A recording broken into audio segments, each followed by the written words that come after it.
way into your two complaints regarding the what do they call them? Those pachinko machines? Are they called pachinko? The Liberty machines. The Liberty machine. I'm sorry, Yeah. I don't. You're not a gambler. I don't play those games, so I don't know what they're called. But the Liberty. Well, machines. thank you for not playing those games. Yeah. So the Liberty machines, and I understand that there's two complaints that have been brought to the attention of the Guam Police Department. One by Jesse Mendiola and the other by myself. Right. Yeah. So in my discussion with Ms. Daphne Shimzu, the Revenue Tax Director, we brought the matter to her attention, and I believe they also went out to enforce on their part the regulations that affect those machines. Along with that, I've also had a meeting and a discussion with the Attorney General of Guam, and they're going to be providing me sometime soon some guidance as to how the Guam Police can move forward or should move forward with these two complaints. In the meantime, we have forwarded the two complaints that were made by yourself and Mr. Mendiola to the Attorney General's office so that they become aware that there are complaints being made by members of the community, and that either they take action on those complaints or they provide us action as to how we should proceed. So the matter of whether a warrant of arrest would be issued for anyone who may have violated the law there is still up in consideration. Yeah, it's with the AG's office now to provide us guidance, because you got to remember that you got to also remember that other things going on that may affect that is also, I believe there's a lawsuit going on. Sure. Between the parties involved, the AG's office, the Revenue Tax, and the operators of the Liberty machines. Okay. So that all has a very complex relationship to the complaints being made. Chief, what has the effect of these game rooms had on the police department and your ability to fight crime there? Obviously, just from the outside looking in, we can see that police officers have to work a lot harder in responding to so many more crimes that occur at the game rooms, or because people have lost money while playing and so they go rob someone. Just very recently on Thanksgiving morning, the incident with the man who assaulted the old lady. Right, yeah, and that was very troubling to hear. In the documents that were filed with the Superior Court, that this person's statement was that he had lost his money gambling, and that to recover his loss, he went and he robbed somebody. That's very unfortunate, both to the person who lost his money, and more importantly to the victim, who became a victim because of this incident.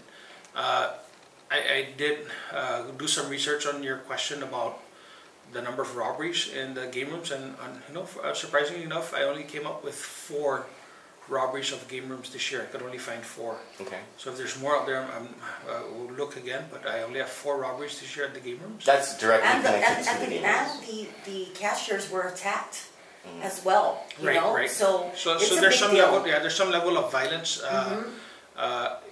with the robberies that are occurring in the game rooms. But to counter that, we also saw that the game rooms were being robbed more frequently at some point. And so what we did is, to be more proactive and getting out and making sure that we work with the community, Major Manny Chung and some of our community outreach officers, we went out and we actually sat down with these Liberty machine operators, and we told them, these are the steps that you can take to protect yourself. Some of them put up magnetic door locks. Some of them lock the doors, and they have surveillance cameras in the front door so that they can see before the potential customer comes in, if somebody that they recognize as a regular, or somebody new that maybe up to have bad intentions. So we've gone out and done our job or our part to help these people become less vulnerable as victims. So recognizing the need for and deploying more resources from the Guam Police Department in order to have these talks or these discussions, and also in the response to crime as well, would you say that these game rooms increase the propensity for crime to be committed in our community? I don't think we've ever looked at that game rooms cause robberies to happen, or game rooms cause drug activity to happen, or game rooms cause home invasions to happen. I don't think that we've ever studied the people involved to say that there's a direct relationship between the two.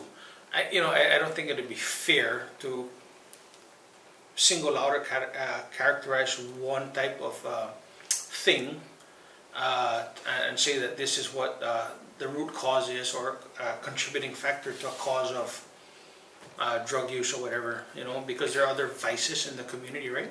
There's cockfighting, there's other forms of gambling, right? We all know of people, maybe they have bingo. There's also people that have sponsor maybe poker games at their house, So, I don't think it'd be fair to characterize that Liberty machines cause crime to rise, or Liberty machines cause people to go out and use drugs or deal drugs. I don't, we've never looked at that and see that Liberty machines or these pachinko parlors or whatever you call them cause crimes to rise. It's the addiction to the gambling. There's different types of addictions. You do have officers like Benny Babauta who are known to station themselves outside or near to game rooms, so that because they are aware that most of the people who go into the game rooms are high on drugs and might have drugs on them, and so in several court records that we have